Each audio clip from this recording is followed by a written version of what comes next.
فیصل آباد کے مولانا اسحاق صاحب ایک بزرگ گزرے، تو آپ کی بات سن کے ان کی بھی یاد آ گئی کہ ان سے بھی یہ سوال ہوا تھا، تو انہوں نے بھی یہی کہا کہ سب سے پہلے جو ہے مسلمان کو علم اور تحقیق بہتر کرنی چاہیے۔ دوسری سر آپ نے پوائنٹ آؤٹ کیا کہ ایسی تحریکیں جن کی قیادت خالصتاً علمی اور جس کی نفسیاتی طور پہ بھی وہ آپ صلی اللہ علیہ وآلہ وسلم کے ساتھ جڑی ہو، لیکن سر اس پہ پھر وہی سوال آ جاتا ہے کہ دیکھیں ہمارے اسی خطے میں مولانا مودودی جیسی ایک شخصیت گزری جن کے لٹریچر نے بر صغیر سے ہٹ کے عرب تک بھی ایک معاملہ کیا، لیکن ہم دیکھتے ہیں کہ معذرت کے ساتھ کافی ہمارے جماعت اسلامی کے بھائی بھی سن رہے ہوں گے، مولانا مودودی صاحب کے اس دنیا کے جانے کے بعد تک اب جب ہم جماعت اسلامی کو دیکھتے ہیں تو کام تو ٹوٹا پھوٹا ہو رہا ہے، لیکن وہ منہج یا وہ فکر مولانا مودودی صاحب کی وہ نظر نہیں آتی۔ اور یہ خالی جماعت اسلامی کا معاملہ نہیں ہے سر، آپ دیکھیں کہ باقی مذہبی جو جماعتیں ہیں اس کا بھی یہی حال ہے۔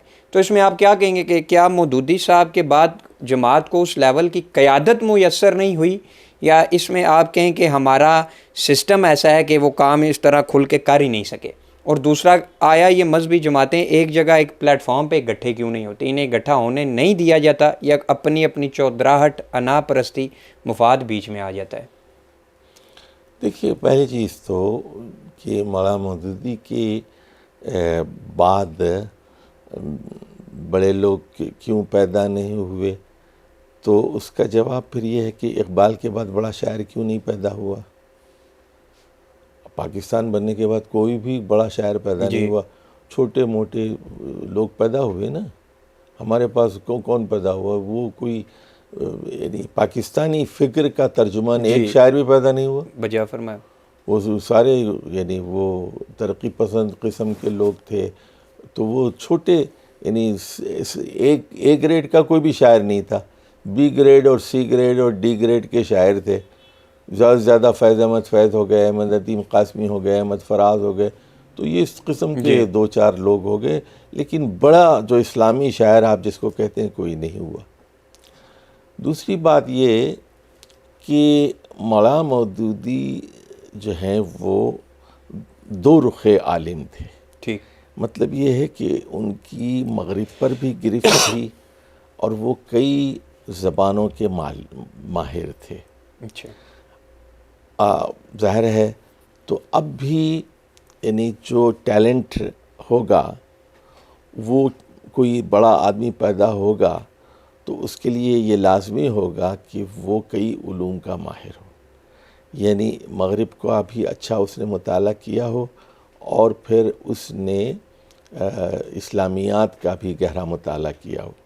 یعنی اسلامی علوم سے مراد یہ ہے کہ علم حدیث پر گہری گرفت ہو، علم تفسیر پر ہو، فقہا پر اس کی گرفت ہو، تاریخ پر اس کی گرفت ہو، عربی زبان پر ہو، لغت پر ہو، تو یہ یعنی دینی علوم اور علم کلام پر اور فرق پر اس کی نگاہ ہو۔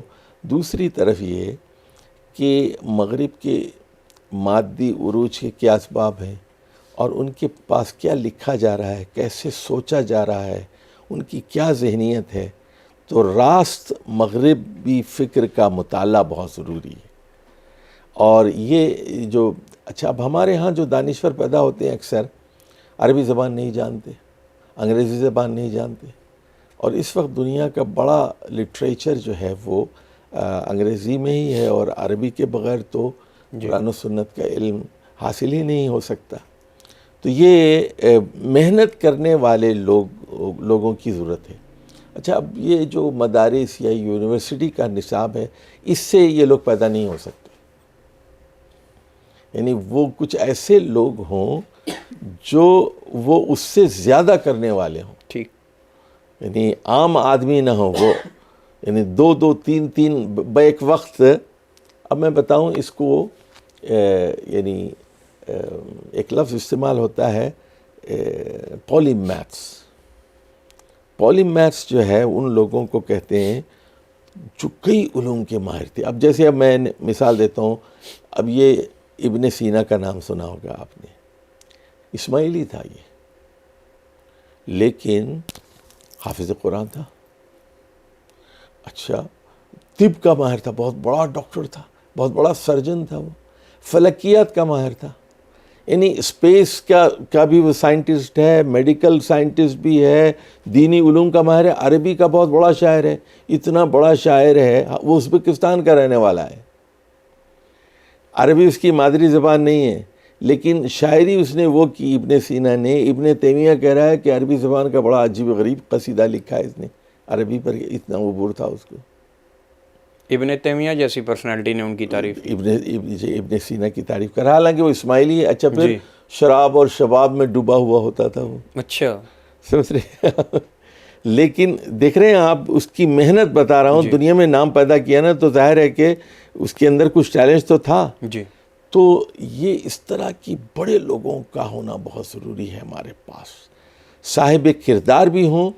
اور اچھا، اسی طرح دیکھیے مغرب میں جو لوگ جو ہے، جیسے آپ برگسا کا نام سنا ہوگا، برگسن جو فرانس کا مشہور ہے، تو اس نے سنسکرت زبان سیکھی اور بدھ مت اور ہندو مت کے فلسفے کو چاٹ لیا اس نے، شنکر کے فلسفے کو پی لیا اس نے۔ تو اچھا، اسی طرح جو مستشرقین ہیں، جو اسلام دشمن لوگ ہیں، وہ اسلام پر اتنی ریسرچ وہ کرتے ہیں، عربی زبان پہ مہارت، یعنی آپ اندازہ لگائیے کہ احادیث پر ان کا کام، قرآن مجید پر ان کا کام مستشرقین کا اتنا ہے کہ حیرت ہوتی ہے۔ وہ یہودی ہیں، عیسائی ہیں، عربی زبان پر بڑی مہارت ہے ان کو۔ تو یعنی دوسری قوموں پر غالب آنے کے لیے انہوں نے دوسری قوموں کا مطالعہ کیا ہے نا، دوسری قوموں کا مطالعہ کیا ہے نا۔ تو ہمارے ہاں یہ اس طرح کے بڑے لوگ نہیں ہیں، چھوٹے لوگ ہمارے ہاں پیدا ہو رہے ہیں۔ ہمارا پورا جو تعلیمی نظام ہے وہ بہت ہی بیکار تعلیمی نظام ہے۔ تو اب بلکہ مجھے افسوس ہوتا ہے کہ ایک مشہور دیوبندی عالم وہ یہ کہتے ہیں کہ پاکستان کے بہت بڑے دیوبندی عالم یہ کہتے ہیں کہ ہمیں اپنے علوم میں مہارت حاصل کرنی چاہیے، اور جو ہے وہ ہم ڈاکٹر نہیں ہو سکتے۔ تو یہی تو سارا مسئلہ ہے کہ آپ کو اکنامکس بھی پڑھنا پڑے گا، سائنس بھی پڑھنی پڑے گی، اور جو ہے فلکیات کا مطالعہ کرنا بھی پڑے گا، جینیٹکس بھی پڑھنی پڑے گی، آپ کو سوشیولوجی بھی پڑھنی پڑے گی، مغربی نظام کو بھی دیکھنا پڑے گا۔ بڑے لوگوں کا ہونا بہت ضروری ہے۔ بڑے لوگ پیدا ہوں گے تو قومیں آگے بڑھیں گی۔ اچھا، پھر ایک اور بات میں کہنا چاہتا ہوں، دیکھیے جو بڑے لوگ ہوتے ہیں نا، وہ پھر کمیٹیڈ بھی ہوتے ہیں۔ ٹھیک، اب جیسے آپ نے مولانا مودودی کی مثال دی، پھانسی ہو گئی، وہ بہت خوش تھے اس کے اوپر۔ اچھا، اب مولانا مودودی کے بعد کوئی پھانسی کے لیے تیار نہیں ہے، بالکل، کیونکہ ان کو اپنے نسب العین کی حقانیت پر اتنا یقین نہیں ہے، ان کا ایمان اتنا مستحکم نہیں ہے۔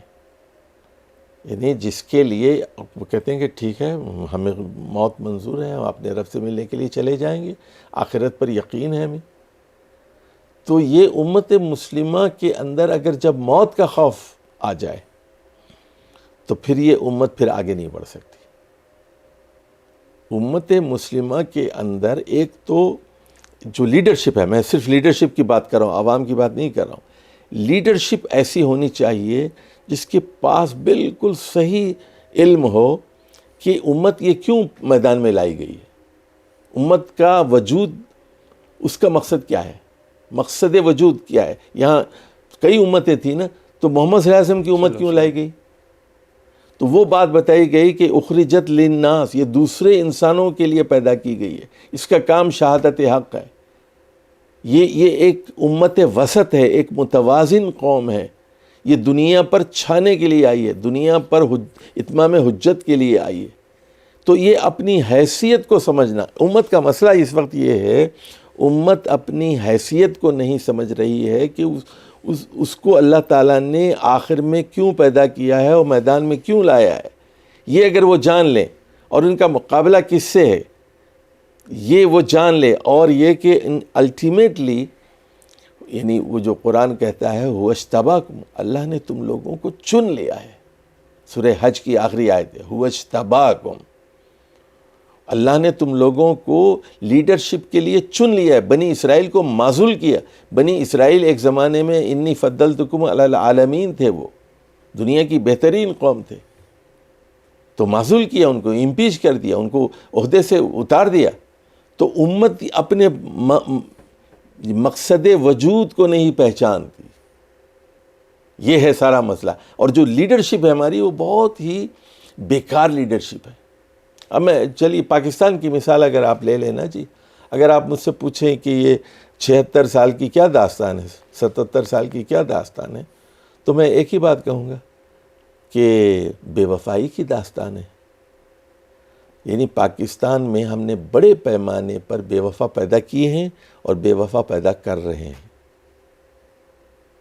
یہ اسلام کے وفادار نہیں ہے، یہ ملک کے وفادار نہیں ہے، یہ ادارے کے وفادار نہیں ہے.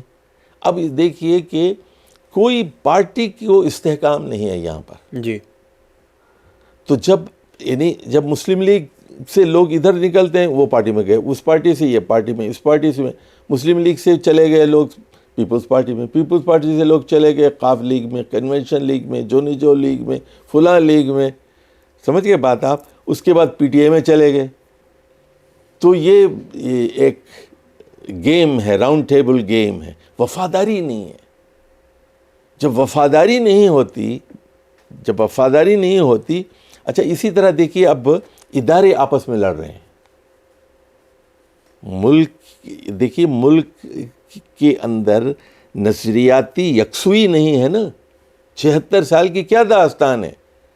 ایک لفظ میں اگر ہم بیان کریں تو وہ یہ ہے کہ یہاں وفا نہیں ہے.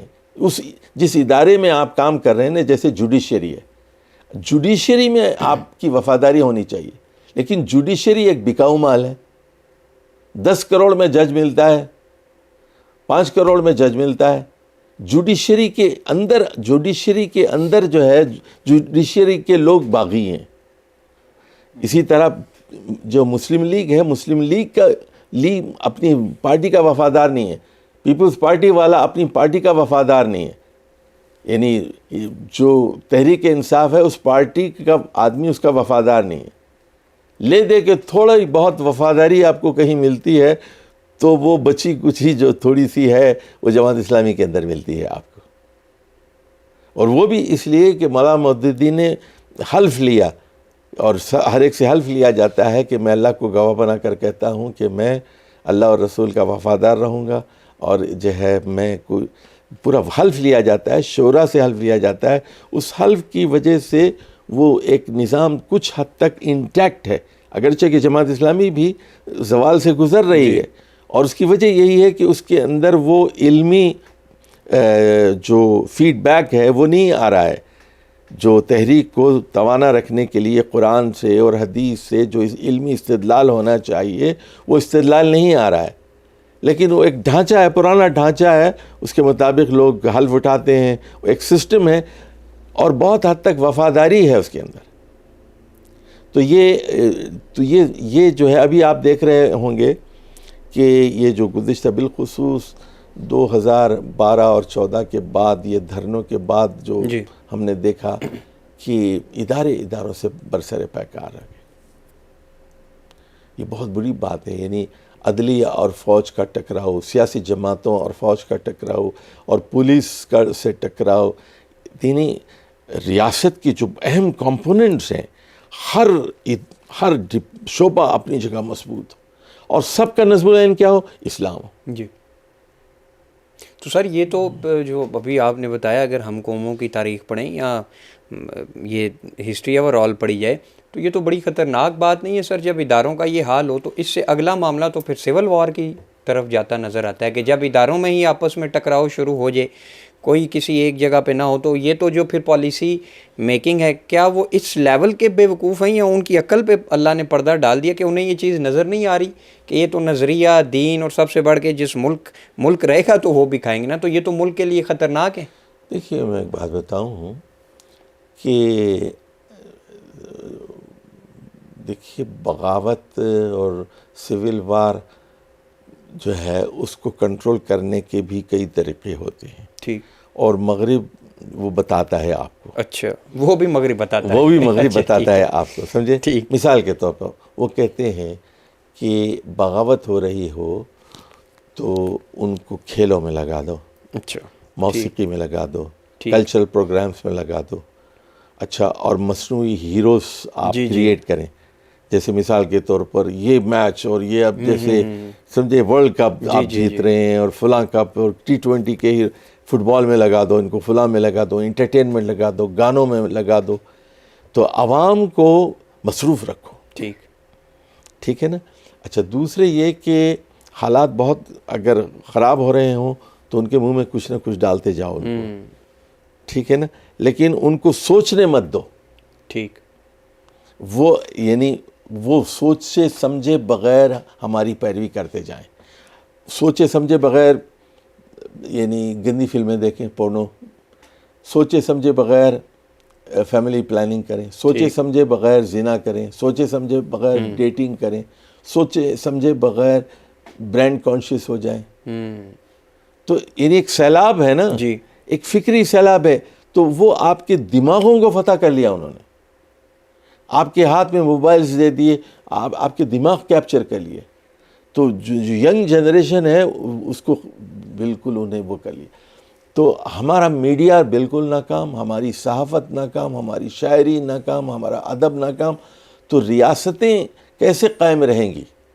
دیکھیے، ریاست کسے کہتے ہیں؟ جیسے مثال کے طور پر آپ سعودی عرب ہے، مثال کے طور پر سعودی عرب ایک ریاست تھا اور اب ہے، لیکن وہ برائے نام ہے. اس کی وجہ کیا تھی؟ سعودی عرب کے پیچھے ایک ڈاکٹرین تھی عبدالعزیز کی اور شیخ محمد بن عبد الوہاب کی. اور انہوں نے کہا کہ توحید کی بنیاد پر ہم بدعات کو مٹائیں گے، قبر پرستی کو مٹائیں گے. 250 سال تک انہوں نے اس نظریے کی آبیاری کی، اس کے مطابق انہوں نے پوری قوم کو تیار کیا. اس کے بعد اب یہ گزشتہ 30-40 سالوں میں اتنی تیزی سے زوال آ رہا ہے، سمجھ گئے؟ تو جب پیسہ آ گیا، پیٹرول کی دولت آ گئی، تو پھر اب وہ ذہن نہیں رہا وہاں. اب وہاں شیخ محمد بن عبد الوہاب ذہنوں پر حکومت نہیں کرتے. اب وہاں پر شکیرہ حکومت کرتی ہے. اور یہ جب فلسطین پہ بمباری ہو رہی تھی نا، ادھر شکیرہ جو ہے وہ ریاض میں نغمہ زن تھی اس وقت. سنگر ہے. ہاں جی. تو یہ ہو رہا ہے وہاں پر. اچھا ابھی آج کی خبر یہ ہے کہ کل انہوں نے کہا تھا کہ نیو یارک نائٹ ہم پروگرام نہیں کریں گے. جی، ہماری حکومت نے. ہاں جی بالکل. تو وہاں بھی انہوں نے کہا کہ ہم کوئی جشن نہیں بنائیں گے فلسطینیوں کی حمایت میں. لیکن آج کی خبر یہ ہے کہ پہلی کو اور دوسری کو انہوں نے امریکن پروڈکٹس کو بہت خریدا. انہوں نے اللہ، اربوں نے. اور سعودی عرب میں اور دبئی میں اور امارات میں یعنی وہ ریکارڈ سیل ہوئی ہیں امریکن پروڈکٹس کی. وہ ٹھیک ہے، ایک دن وہ سوگ منا لیا انہوں نے، شام غریبہ منا لی بس. وہ بھی بڑی بات ہے کہ نیو ایئر کا جشن نہیں بنایا. تو یہ قومیں، اچھا اب دیکھیے، ایک سعودی لڑکا ہے 15 سال کا، 20 سال کا یا 30 سال کا یا 40 سال کا، وہ کیا سوچ رہا ہے اس وقت؟ وہ یہ کہتا ہے کہ مجھے یہ برانڈ چاہیے، مجھے فلاں چاہیے، مجھے یہ فرنیچر چاہیے، مجھے یہ گاڑی چاہیے، اور مجھے ہنی مون کے لیے وہاں جانا ہے، مجھے فلاں ملک میں جانا ہے، فلاں سیر کرنا ہے. بس یعنی اس کے دماغ پر یہی چیز چھائی ہوئی ہے. اور وہاں پر ایک بات میں اور بتا دوں کہ فکری طور پر اتنی پختگی نہیں ہے کہ وہ الحاد کا مقابلہ کر سکے. یعنی یہ ایسے دھڑام سے، یہ عمارت ایسے دھڑام سے گر جائے گی. یعنی یہ جو شیخ محمد عبد الوہاب رحمہ اللہ مجدد تھے، بہت بڑے آدمی تھے شیخ محمد بن عبد الوہاب. بڑا کارنامہ ہے ان کا. یعنی 200-250 سال تک ان کی فکر کی وہاں پر حکمرانی رہی اور اس کے بڑے فوائد دنیا نے دیکھے. اس کے اثرات تھے کہ دنیا کے ہر خطے میں قرآن پہنچا، دنیا کے ہر خطے میں مساجد بنی. تو یہ فیصل کے بعد سے آج تک بھی ان کا بہت بڑا خیر ہے. مکہ مدینے میں اتنا پیسہ انہوں نے خرچ کیا، قرآن کی اس پر پیسہ خرچ کیا. روس میں انہوں نے قرآن پہنچائے، لٹریچر پہنچایا، توحید کی دعوت پہنچائی. تو محمد بن عبد الوہاب کی بڑی لیگیسی ہے. لیکن یاد رکھیے کہ اب وہ بہت دیر تک قائم نہیں رہے گی. تو یہی تو یعنی پستی کا کوئی حد سے گزر نہ دیکھے. تو یہ ہماری یعنی عروج کے بعد زوال ہے، اور بڑی تیزی سے مغربی تہذیب کا سیلاب وہاں آ رہا ہے. طلاق کی شرح وہاں بہت بڑھ گئی ہے. جی. ہومو سیکچولیٹی بڑے پیمانے پہ بڑھ رہی ہے وہاں. اور اسی طرح مغربی تہذیب، مغربی موسیقی اور مغربی اقدار. تو یعنی یہ جو ہماری شکست ہے، اس کو آپ یوں سمجھ لیجئے، ایک پہلی شکست تو ہے ہماری عسکری شکست، عسکری شکست، فوجی شکست. اور اس کے بعد دوسری جو شکست ہے ہماری اقتصادی ہے، اور تیسری جو شکست ہے وہ تہذیبی ہے، ثقافتی ہے. یعنی ہر محاذ پر ہم پٹ رہے ہیں، ہر محاذ پر ہم we are losing the battle on every front.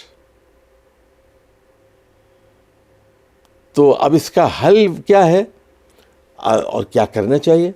تو میں یہ کہتا ہوں کہ نوجوانوں کو ایسے نوجوان سلیکٹ کرو، ایسے نوجوان سلیکٹ کرو کہ جو بہت انٹیلیجنٹ قسم کے ہو. بدھو نہیں، تو موسٹ انٹیلیجنٹ.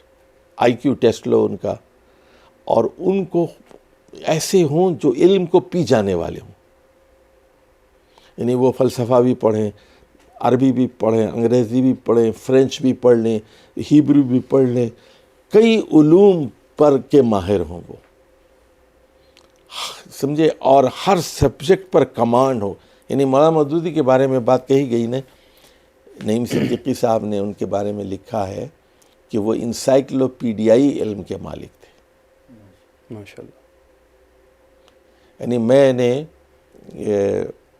یہ رہبانیت کی تاریخ جو ہے کچھ پڑھنی شروع کی، تو میں نے کہا کہ 300 عیسوی سے لے کر رسول اللہ صلی اللہ علیہ وسلم تک 600 عیسوی تک، 250 سے 600 تک تقریباً 350 سال میں عیسائیت پر کیا گزری، اور عیسائیت میں رہبانیت کے رجحانات کیسے فروغ پاتے رہے، اس پر میں لکھوں. تو میں نے کوئی 2-3 مہینے بڑا کام کیا. اس کے بعد جب میں نے مولانا مودودی کا کام کو ملا کر دیکھا، میں نے کہا یار میں نے وقت ضائع کیا اپنا، اللہ، اور مجھ سے بہتر وہ کام کر گئے ہیں پہلے. واہ. ہو سکتا ہے کہ 2-4 نام میں نے نئے ڈھونڈ لیے ہوں جو مولانا مودودی نے مس کیے ہوں، لیکن ان کا کام اور وہ جس پاور سے وہ اس کو پیش کرتے ہیں، جس انداز سے وہ پیش کرتے ہیں، میں نے کہا کہ میں عاجز ہوں. تو کہنے کا مطلب یہ کہ جو بڑا آدمی ہوتا ہے، جب کوئی چیز لکھ رہا ہے وہ اس کا حق ادا کرتا ہے، اس کو پوری طرح مطالعہ کر کے اس کا رد لکھتا ہے. اچھا جی، اب جو 2 بڑے مسائل ہیں اس وقت مغرب کے، جو ایک تو مغرب جو ہے، میں مغرب کا مطالعہ گزشتہ 10 سال سے 12 سال سے زیادہ کر رہا ہوں، اور 2012 کے بعد سے میں ہر سال امریکہ جا رہا ہوں، کینیڈا جا رہا ہوں، اور سال میں 2 مرتبہ میں جاتا ہوں. اچھا، ایک چیز کا میں خاص خیال کرتا ہوں کہ میں ڈیٹا کلیکٹ کرتا ہوں کہ ایتھیسٹ کی تعداد کتنی ہے اور ہومو سیکشول کی تعداد. تو 2012 سے 2024 تک گزشتہ 12 سالوں میں بڑے پیمانے پر الحاد میں اضافہ ہو رہا ہے، ایک چیز. اور امریکنز اور یورپینز اور آسٹریلینز اور نیوزی لینڈرز اور ساؤتھ افریقہ میں بھی، یعنی جسے ہم مغربی دنیا کہتے ہیں بنیادی طور پر،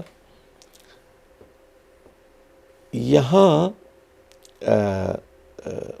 لوگ 2% ملحد سے تھے اور 4%. اب یہ عالم ہے، امریکہ میں 40% لوگ کہتے ہیں we don't want to identify ourselves with any religion.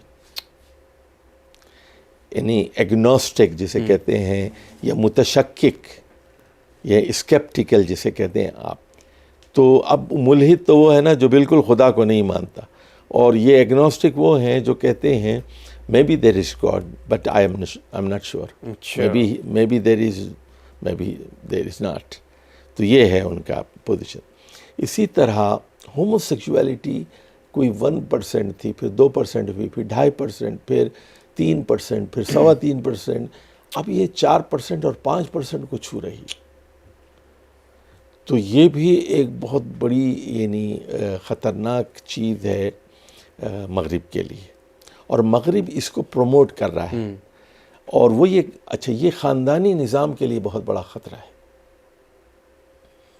میں ایک آپ کو بتاؤں کہ کینیڈا میں بہت بڑے بل بورڈز لگ گئے، بڑے ہائی ویز کے اوپر ہر جگہ بڑے بڑے بورڈز، آئیڈیل فیملی، اخباروں میں اور ادھر ادھر اشتہار چھپ گئے، آئیڈیل فیملی. تو اس میں ایک گورا ہے، ٹھیک ہے، اور ایک کالے کو بتاتے ہیں، اس کے بعد ایک چائنیز لڑکی بتاتے ہیں، اور ایک انڈین لڑکا بتاتے ہیں. تو یہ چائنیز لڑکی کو اڈاپٹ کیا ہے انہوں نے، اور یہ انڈین لڑکے کو اڈاپٹ کیا ہے، اور وہ دونوں میاں بیوی ہیں. وہ کالا اور وہ گورا جو ہے وہ دونوں میاں بیوی ہیں. یہ بل بورڈز لگے ہوئے ہیں. ہاں، یہ ہومو سیکچولز ہیں، اور یہ 2 اڈاپٹڈ چلڈرن ہیں. دس از دیئر آئیڈیل فیملی. تو یعنی اب دیکھیے وہ پورا جو اسلام کا نظام ہے، اسلام میں صرف ماں باپ کے حقوق نہیں ہیں، خالہ کے بھی ہیں، پھوپھی کے بھی ہیں، بھائی کے بھی ہیں، بھتیجے کے بھی ہیں، بھانجے کے بھی ہیں.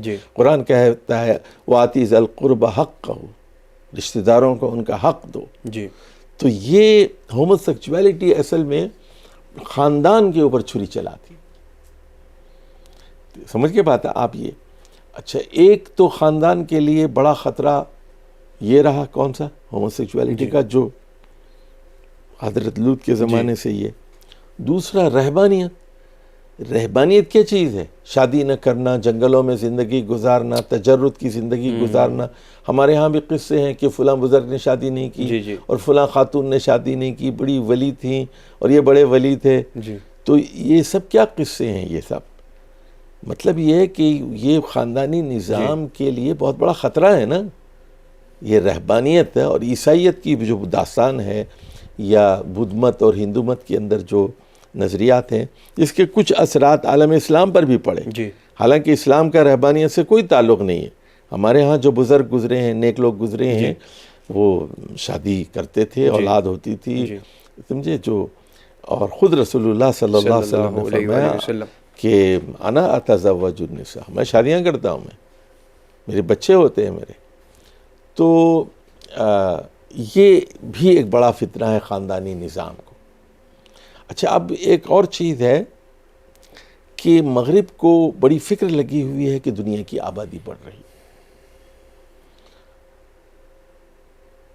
تو علامہ اقبال کہتے ہیں نا کہ مجھے فکر ہے جہاں کیوں ہے، جہاں تیرا ہے کہ میرا.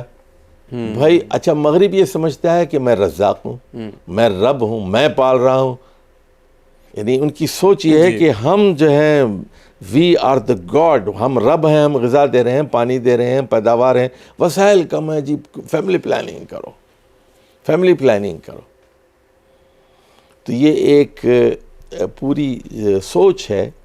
یہی وجہ ہے کہ مغرب کی آبادی نہیں بڑھ رہی ہے. یہی وجہ ہے کہ ایک بات میں بتا دوں، مجھے اس بارے میں کوئی شک نہیں ہے کہ مغرب جب چاہے گا دوسرے لوگوں کو مار ڈالے گا. یعنی مطلب یہ کہ بالکل جی، دیکھیے اگر فرض کیجیے وہ امیگریشن دے رہے ہیں نا، انڈینز کو دے رہے ہیں، چائنیز کو دے رہے ہیں، افریکنز کو دے رہے ہیں، مختلف نیشنلٹیز کو، لیکن جب چاہیں گے وہ مار ڈالیں گے ان کو. تو کیونکہ ان کو اس وقت مین پاور کی ضرورت ہے، ان کو وہ استعمال کریں گے اپنی انڈسٹری کے لیے، اپنے پروڈکٹس کے لیے استعمال کریں گے. جب ضرورت ختم ہوگی ان کو مار ڈالیں گے. وہ اس میں یعنی دوسرا انسان کو مار دینا ان کے لیے بائیں ہاتھ کا کھیل ہے. ان کی تاریخ یہ بتاتی ہے ساری. یعنی اور یہ ہم دیکھ رہے ہیں پچھلی صدی میں جو کچھ ہوا ہے، پہلی جنگ عظیم میں، دوسری جنگ عظیم میں، پھر ویتنام میں مارا انہوں نے، جاپان میں مارا انہوں نے. عراق میں مارا، اس کے بعد افغانستان آ گئے، اب یہاں فلسطین میں مار رہے ہیں. تو یہ یعنی 100 سال کی تاریخ تو ہماری آنکھوں کے سامنے ہے نا کہ کیا ہوا. تو مغرب کے مقابلے میں ہمیں اللہ کا بندہ بننا ہے. اور یہ جو لیڈرشپ کی میں بات کرتا ہوں عالم اسلام کی، اصل میں آخرت کے تصور کے ساتھ یہ بڑھتی ہے. یہ یعنی قرآن مجید میں آپ دیکھیے، اب میں مثال دیتا ہوں کہ قرآن مجید اپنے مقصد سے کبھی غافل نہیں ہوتا. جیسے مثال کے طور پر اس دن ہم سورہ ملک پڑھ رہے تھے نا، تو هو الذی جعل لکم الارض ذلولا، اللہ ہی کی وہ ہستی ہے جس نے زمین کو تابع کیا، ذلول کیا آپ کو، اور اس نے کہا کہ کلوا من رزقہ وامشوا فی کہا کہ جو ہے مناکب، تو ان کی زمین کے مونڈے پر چلو، کلوا من رزقہ. اس کے بعد فرمایا وَإِلَيْهِ النُّشُورُ. دیکھیے، لیکن وہ بات میں وہاں اوپر تک جاتا ہے. یہ دنیا عارضی ہے، ٹھیک ہے، زمین پہ تم زمین کا رزق کھاؤ، چلو پھرو گھومو، سیرو فی الارض وامشوا فی مناکب، لیکن اس کے بعد کہتا ہے الیہ النشور. سمجھ گئے بات آپ؟ اچھا ادھر دیکھیے، صحابہ کرام کو قرآن دیا گیا، احکام دیے گئے سورہ بقرہ میں. انہوں نے کہا کہ کل آمن باللہ وملائکتہ وکتبہ ورسلہ لا نفرق بین احد من رسلہ وقالوا سمعنا واطعنا غفرانک ربنا وإلیک المصیر. دیکھ رہے ہیں آخرت کی بات کہ جتنے کام کریں، شادی بھی کر رہے ہیں ہم، یونیورسٹی بھی جا رہے ہیں، بچے بھی پیدا کر رہے ہیں، الیہ النشور. یعنی ہماری نگاہ یہ ہے کہ اللہ سے ملاقات ہوگی. سمجھے آپ؟ وَمَنْ خَافَ مَقَامَ رَبِّهِ جَنَّتَانِ. بار بار کہ جو اللہ کے حضور کھڑے ہونے سے ڈرتا ہے اس کے لیے 2 باغات ہوں گے. تو یہ اللہ کی طرف لوٹنا ہے، اللہ کی طرف لوٹنا ہے. یہ دنیا عارضی ہے، یہ چاند سورج نہیں رہیں گے، یہ ستارے نہیں رہیں گے، یہ زمین نہیں رہے گی. تو اس دنیا کی ناپائیداری کی داستان. اچھا احکام بھی دیتا ہے اور کہتا ہے کہ یہ کرنا ہے، تمہیں یہ کرنا ہے، دنیا پہ حکومت کرنا ہے، حکمرانی کرنی ہے، ہم زمین پر اقتدار دیں گے تو نماز قائم کرو، زکوٰۃ کرو، نیکی کا حکم دو، یہ دو. لیکن ساتھ میں پھر بتاتا ہے لیکن اللہ سے ملاقات کرنی ہے. تو یہ یعنی جو میں کہہ رہا ہوں کہ آپ لوگوں کے کرنے کا کام کیا ہے. آپ ایسے نوجوانوں کو ڈھونڈیے، دریافت کیجیے، اور ان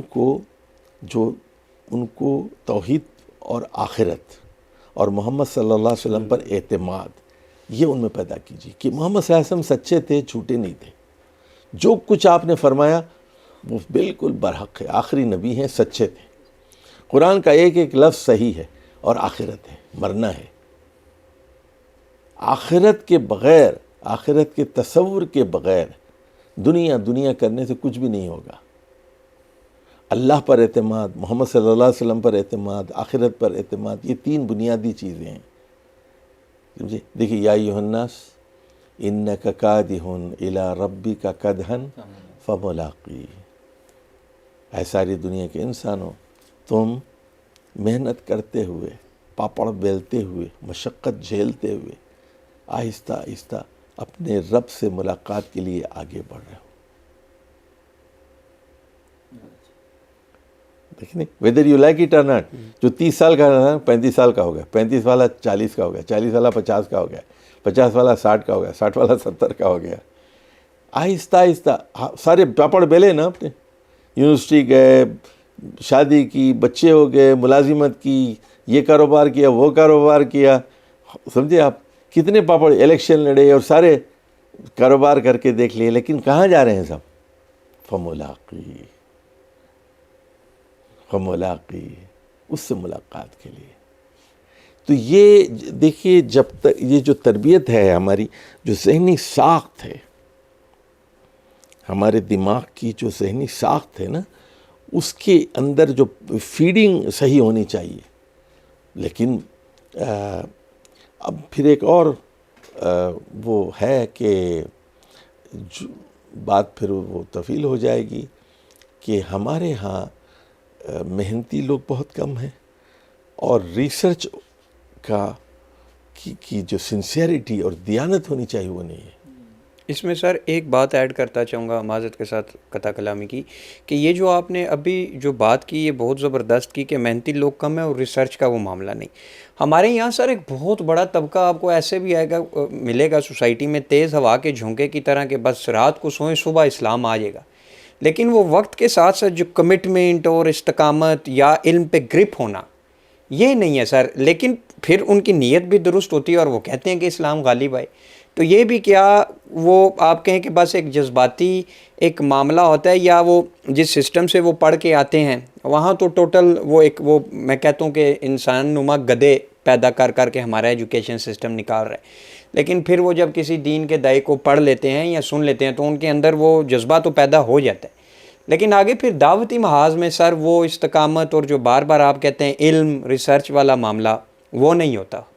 تو یہ بھی تو ایک ناکامی کی بڑی وجہ نہیں ہے کہ جو دین کے دائی ہمارے یہاں سوسائٹی میں پائی جاتے ہیں، جب آپ ان سے کوئی ہسٹری کے بارے میں بات کریں، جب ان سے آپ جیسے ابھی آپ بات کر رہے تھے کہ دینی علوم کے بارے میں بات کریں، تو وہ بھی رٹا ہی بس کسی کا یوٹیوب پہ پوڈ کاسٹ سن کے وہ آگے انہوں نے وہ خود ہی وہ اپنا جو وہ معاملہ ہے ان کا وہ نہیں ہوتا.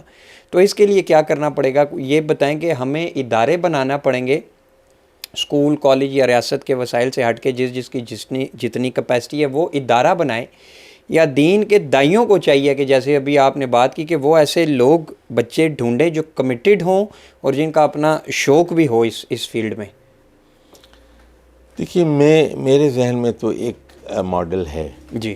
اور وہ ماڈل یہ ہے، سب سے پہلے آپ 30-40 نوجوانوں کو جو بالکل کمیٹڈ ہیں اور بہت زیادہ ذہین ہیں، بدھو نہیں ہیں، ٹھیک، ان کو سلیکٹ کر کے ان کو آپ کہیں کہ ہم لائف لانگ آپ کو کے اخراجات برداشت کریں گے، ٹھیک، لیکن آپ کا جینا مرنا ہمارے ساتھ ہے. ٹھیک، اچھا، آپ کو پڑھتے جانا ہے آپ کو، ٹھیک، اور ساتھ میں لکھتے جانا ہے. ٹھیک، یعنی آپ کو آپ دور حدیث کر لیں اور دور تفسیر کر لیں، آپ قرآن مجید کو پڑھنا ہے، پڑھانا ہے. اچھا، اسی طرح آپ جو ہے سائنس پڑھ لیجئے، فزکس پڑھ لیجئے، کیمسٹری پڑھ لیجئے، اسپیس سائنس پڑھ لیجئے، جینیٹکس پڑھ لیجئے، آپ اکنامکس پڑھ لیجئے، بینکنگ پڑھ لیجئے، یعنی کئی سوشولوجی پڑھ لیجئے، آپ لاز پڑھ لیجئے، قانون پڑھ لیجئے. سمجھ کے بات، یعنی کئی چیزوں کو بیک وقت پڑھنا ہے آپ کو. یعنی آپ کا جو علم ہے، جیسے میں نے کہا نا، انسائکلوپیڈیائی علم ہونی چاہیے. انسائکلوپیڈیا، جس کو کے لیے میں نے ایک لفظ استعمال کیا، پولیمیتھس. تو وہ پولیمیتھس جو ہیں وہ مختلف علوم کے ماہر تھے وہ لوگ. اچھا، میں نے کچھ اس پر دیکھا کہ یعنی جو گزشتہ 400-500 سال میں یورپ کے فلسفے پیدا ہوئے نا، جی، 50% فلسفی ان کے پادری ہیں. اچھا، یہ آج ہمارے علم میں اضافہ ہوا، یہ پہلی دفعہ سن رہے ہیں سر ہم. سمجھ رہے؟ تو 50% آپ وہ پادری ہیں، پادریوں کے ساتھ ساتھ وہ فلسفہ پڑھ رہے ہیں، دوسرے مذاہب کا وہ مطالعہ کر رہے ہیں.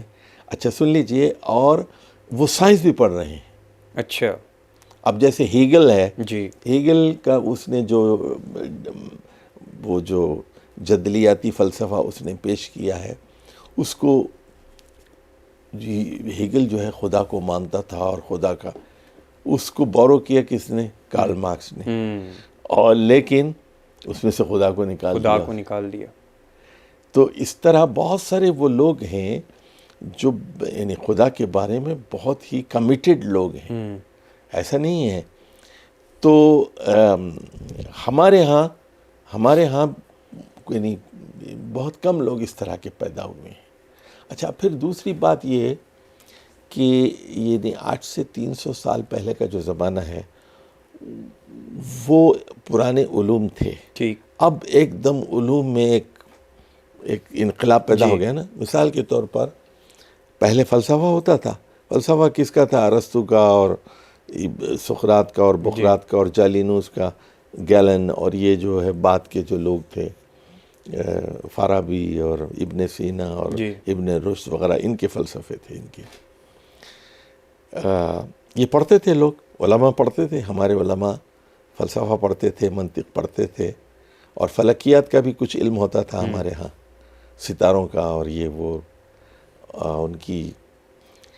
لیکن اب یہ جو 300 سال میں کیمسٹری کے اندر، میں نے اس دن بھی کہا تھا کہ یہ پیریوڈک ٹیبل بن گیا، کہ یہ آئرن ہے، یہ میٹلز ہیں، یہ گیسز ہیں، اس کی ویلنسیز یہ ہے، ایٹامک ویٹ یہ ہے، مالیکولر ویٹ ہے. ایک نیا علم ہمارے پاس آ گیا. فزکس کے نئے لاس دریافت ہو گئے. علم طبیعت پہلے بھی تھا لیکن اس میں بہت بڑی تبدیلی ہوگی. الیکٹریسٹی ایک نیا فیلڈ ہمارے پاس آ گیا. اس کے بعد الیکٹرانکس ایک بالکل نیا فیلڈ آ گیا. اس کے بعد نیوکلیئر ٹیکنالوجی ایک بہت نئی سائنس ہمارے سامنے آ گئی. طب ہمارے پاس پہلے موجود تھا لیکن دواؤں کے بارے میں جو نئی ریسرچ ہوئی، ایلوپیتھک میڈیسنز میں بہت بڑی تبدیلی آ گئی. اسی طرح مائکروسکوپ جب ایجاد ہوا تو اب بیماریوں کو ڈھونڈنے کے لیے ایک نیا علم آ گیا. بیکٹیریولوجی اور فنجائی اور وائرسز، ان کو دیکھنا اور کو کلچر کرنا اور اس کا توڑ نکالنا. اچھا، اسی طرح دیکھیے انسان نے یہ جو بیماریاں تھیں اس کا علاج ڈھونڈ لیا. پولیو کا اور چیچک کا.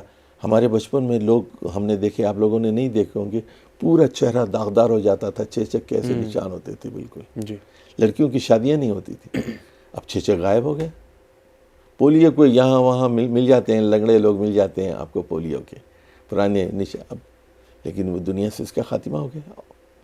تو کہنے کا مطلب یہ ہے کہ علوم کے اندر ایک بڑی تبدیلی آئی ہے. لیکن اس کا ایک اور جو نقصان یہ ہوا ہے کہ خدائی علم یہ ہم سے ضائع یہی ہوتا کہنے جا لگا رہا تھا ہے. میں. اچھا، دوسری چیز اخلاقیات اور خاندانی نظام ٹوٹتا جا رہا ہے اور انسان بے رحم ہوتا جا رہا ہے. دیکھیے وہ آپ موٹر سائیکل پہ بیٹھتے ہیں نا، اب وہ سائیکل والا ہے، سبزی والا، جیسے ہی موٹر سائیکل آتی ہے نا خدا بن جاتا ہے وہ. یہ نفسیات ایسی بن چکی سر ہماری. نہیں، وہ مشین خود ایسی ایک مشین ہے. اچھا، آپ گاڑی میں بیٹھتے ہیں نا، آپ کا تک، اچھا اونچی گاڑی میں بیٹھتے ہیں آپ کا، اور آپ گھوڑے پہ بیٹھ جاتے ہیں نا تو آپ کا غرور آسمان پہ ہو جاتا ہے. ٹھیک ہے نا. اچھا، اسی طرح یہ وہ جو علامہ اقبال نے بڑی بات کی ہے نا، احساس مروت کو کچل دیتے ہیں آلات. اللہ. تو دیکھیے یہ جو ابھی جو اسرائیلی کر رہے ہیں، یہ بمبنگ کر رہے ہیں نا، تو یہ بلڈنگوں کو مار رہے ہیں روز. اب جینوسائیڈ سر، نسل کشی ہو رہی ہے وہاں. بالکل. چھوٹے چھوٹے بچے. کل کہتے ہیں کہ 3000 لوگوں کو مارا ہے انہوں نے. اللہ اکبر. تو اب وہ ہم تو سمجھ رہے تھے کہ 20,000 سے اوپر نہیں جائیں گے. تو سر ابھی آفیشلی رپورٹس یہ آئی ہیں کہ 23-24 ہزار تک یہ آفیشلی ہیں کہ یہ معاملہ جا چکا ہے. 20 تک تھے تو اب 23-24 تک آ گئے. تو یہ سنیے، وہاں بیٹھا ہوا نا بنکر سے مار رہا ہے، بے رحم ہے وہ. احساس مروت کو کچل دیتے ہیں آلات. تو یہ یعنی کیا ہے وہ مشین ہے، دل کے لیے موت، مشینوں کی حکومت. احساس مروت کو کچل دیتے ہیں آلات. کیا بات ہے جناب. اور یہ پوری جو نظم ہے وہ لینن خدا کے حضور میں بڑی. اور اچھا، یہ میں بھی جب گیا وہاں میری بھی وہی تاثرات تھے. اور اس نے کہا دیکھیے کہ گرجوں سے کہیں بڑھ کے ہیں بینکوں کی عمارات. یعنی پہلے یہ ہوتا تھا جب کسی شہر میں داخل ہوتے تھے نا تو مسجدیں بڑی ہوتی تھیں اور چرچ بڑے ہوتے تھے. اس کے بعد اب نیا مندر کیا ہے آپ کا، نئی مسجد کیا ہے، وہ بینک کی بلڈنگ ہے. سب سے بڑی بلڈنگ بینک کی ہوتی ہے، پیسہ ان کے پاس ہے. بسم اللہ الرحمن الرحیم.